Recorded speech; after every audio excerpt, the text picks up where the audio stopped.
Bonjour, aujourd'hui on va voir les polynômes interpolateurs de Lagrange.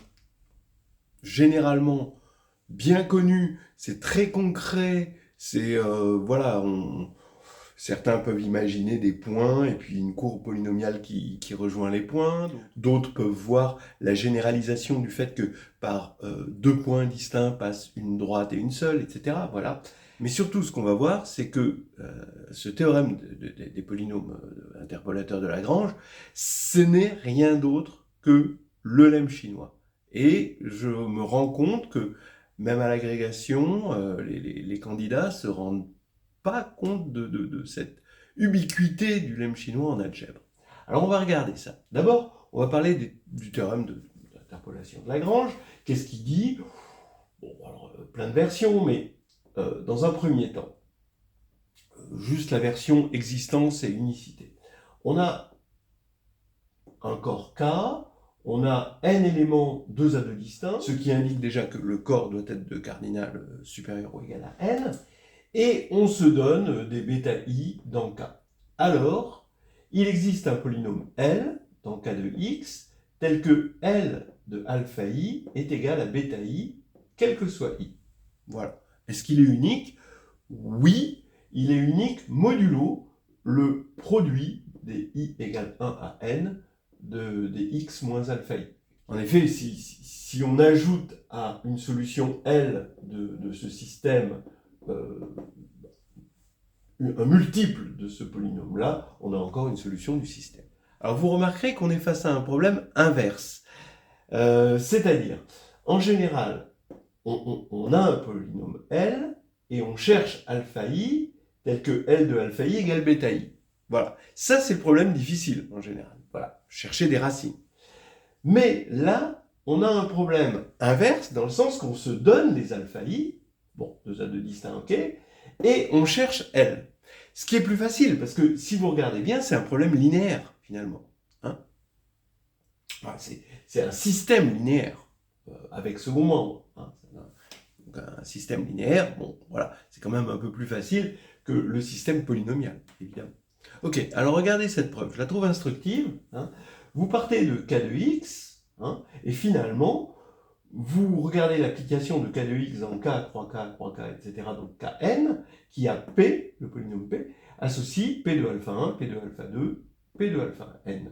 Et vous voulez voir si phi est surjectif, c'est-à-dire si vous prenez un nuplet quelconque de bêta i, ici, vous avez un polynôme p. Voilà le théorème de Lagrange, c'est la surjectivité de phi. Mais k de x est une k-algèbre, Kn est une K-algèbre aussi. Alors Kn, c'est un K-espace vectoriel, donc ça, tout le monde le sait, mais c'est aussi une K-algèbre, hein, parce que vous pouvez multiplier, quand vous avez des éléments, la bêta i ici, bah, vous multipliez composante par composante de la même manière que c'est un groupe additif, composante par composante. Donc c'est aussi une K-algèbre, et phi est évidemment un morphisme de K-algèbre, dans le sens que quand on ajoute deux polynômes, bah, ici, on va ajouter les évaluations. Quand on les multiplie, on va multiplier les évaluations. Voilà. Donc c'est un morphisme. Vous connaissiez le morphisme d'évaluation, bah, vous allez aimer le morphisme de multi-évaluation. Voilà, c'est un morphisme de multi-évaluation, morphisme de K-algèbre. Bon, et on se demande s'il est surjectif. Évidemment, bon, vous devez vous dire, oui, la surjectivité c'est difficile, l'injectivité c'est peut-être plus facile, on va attaquer les choses par le biais de l'injectivité. Donc on va regarder le noyau. Le noyau, c'est l'ensemble des P, tel que P de alpha i égale 0, quel que soit i. Et ça, on sait que c'est l'ensemble des P, c'est l'ensemble, quand je dis c'est l'ensemble, bien sûr, corrigez-moi, c'est l'idéal, hein, d'accord. Voilà, c'est l'idéal constitué des P tels que x moins alpha i divise P, d'accord, puisque ça se traduit comme ça, quel que soit i. Maintenant, puisqu'on a une famille qui divise, bah, ça revient à dire que le PPCM de la famille divise P. Bah, le PPCM, étant donné que les alpha i sont 2 à 2 distincts, bah, c'est le produit des x moins alpha i. Donc ça veut dire que le produit des x moins alpha, c'est exactement égal à l'ensemble des p, tel que le produit des x moins alpha i divise p, et donc c'est l'idéal. On savait que ça allait être un idéal, eh bien oui, un idéal principal, parce que k de x est principal, non nul, parce que ici on est en dimension infinie, et là on est en dimension n, donc forcément on allait trouver un idéal non nul, donc engendré par un unique polynôme unitaire, bah oui, c'est ce produit-là, le produit des x moins alpha i. Maintenant, maintenant qu'on a bien regardé l'injectivité, finalement l'injectivité modulo le noyau, on va pouvoir attaquer la surjectivité. L'image de phi est inclue dans Kn, évidemment, et la dimension de une de phi, forcément, c'est la dimension, à cause de l'isomorphisme canonique, de k de x quotienté par le noyau.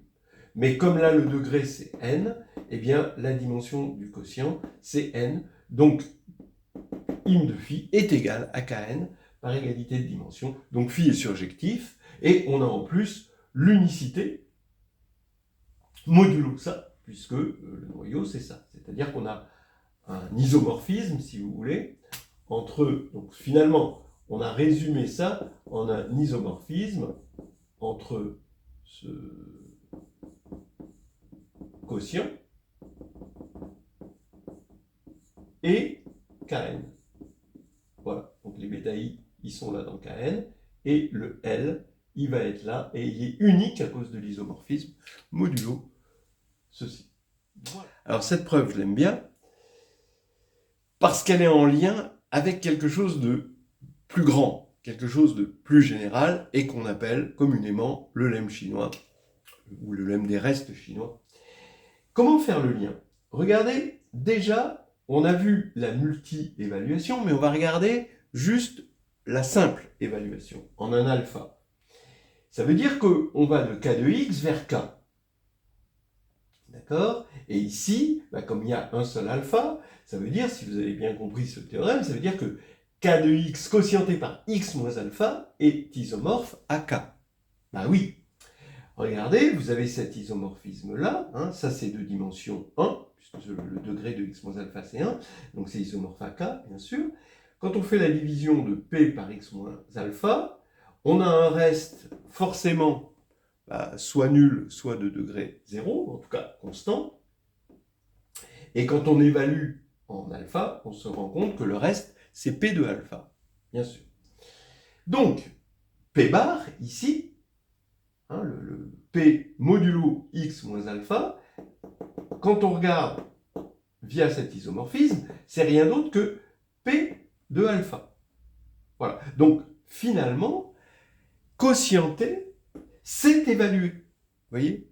En gros, quotienté par x moins alpha, bon, j'aime bien les phrases choc, mais quotienté, c'est évalué, ça marque. Mais bon, c'est quotienté par x moins alpha, c'est évalué en alpha. Voilà. Donc là, c'est quand même un truc qu'il faut bien avoir conscience. Et là, maintenant, une multi-évaluation, c'est un multi-quotient. Alors là, ça commence à ressembler au lemme chinois, vous voyez?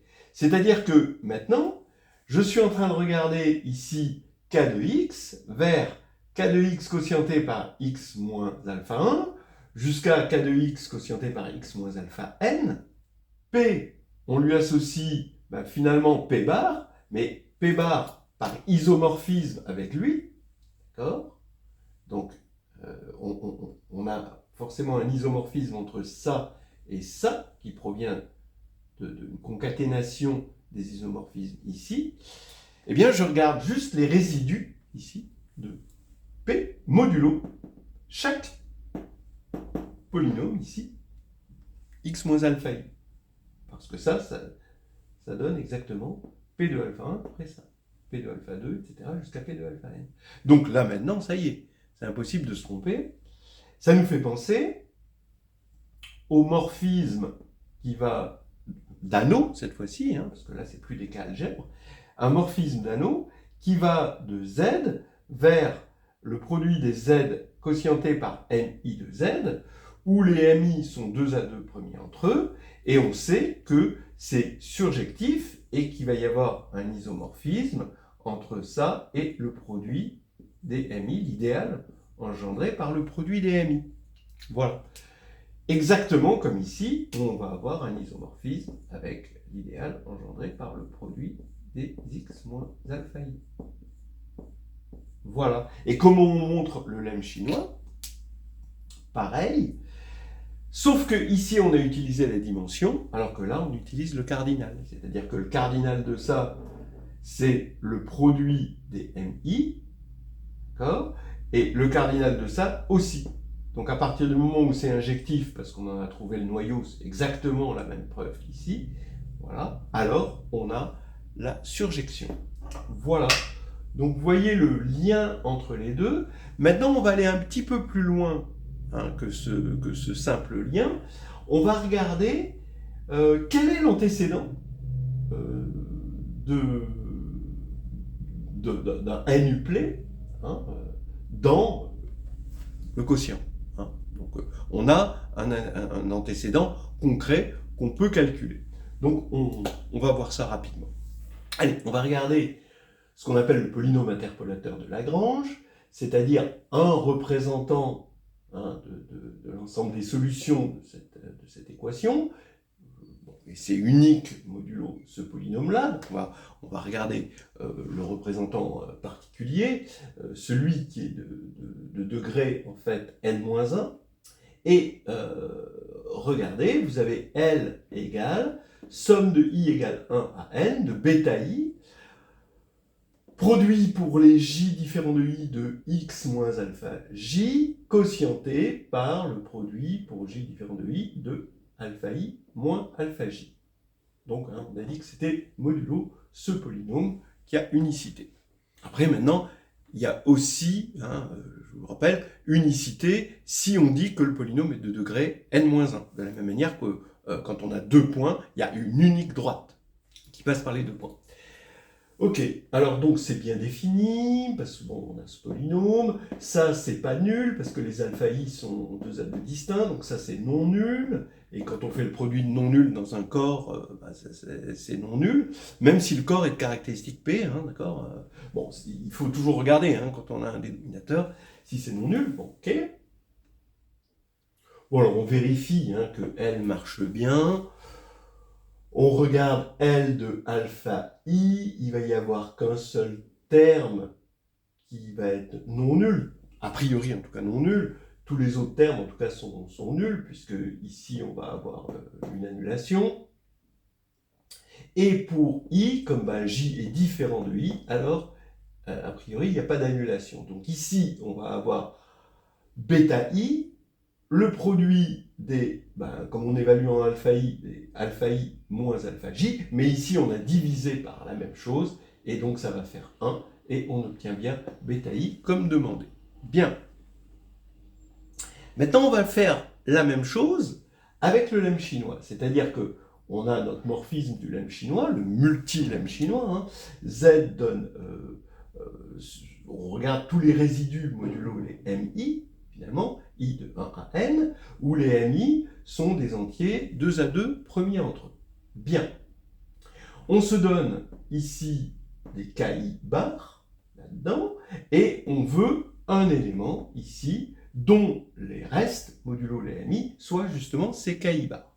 Donc, on se donne un représentant KI, et bien, si on s'inspire, si vous voulez, des polynômes interpolateurs de Lagrange, on a facilement une expression d'un des antécédents, et on sait que c'est unique modulo le produit des MI, donc il suffit d'en avoir un pour les avoir tous.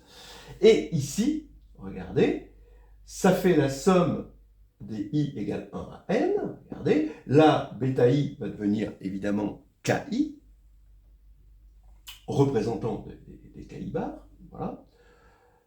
Le produit ici des x moins alpha j pour j différent de i, évidemment, ça va être le produit des mj pour j différent de i. Mais là, regardez, on a divisé. Et ça, on n'a pas le droit de diviser. On est dans un anneau. C'est la classe, l'anneau. On ne divise pas dans un anneau. Donc ici, on va multiplier, mais on va multiplier par quoi? Ben, on va multiplier quand même par un inverse. Regardez, on prend UI, un représentant de l'inverse du produit des J différents de I des MJ, modulo MI. D'accord?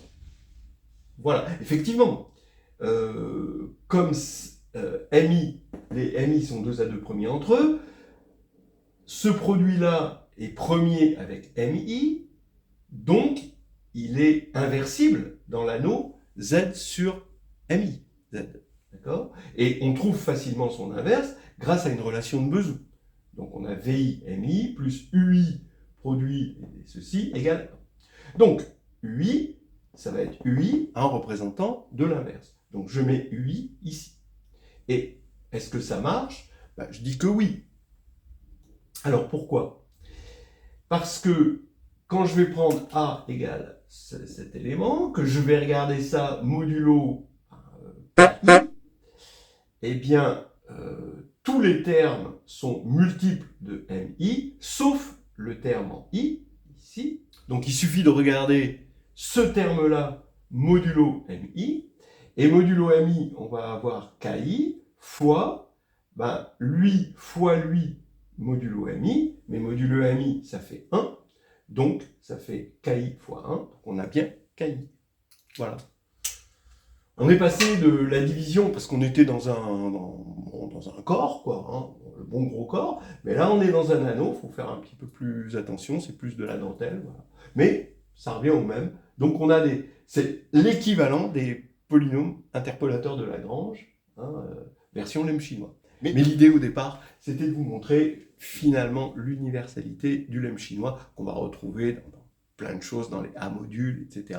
C'est important, même dans la réduction, vous avez du lemme chinois, vous en avez partout. Voilà. Mais bon, c'est pas inquiétant, hein, non plus.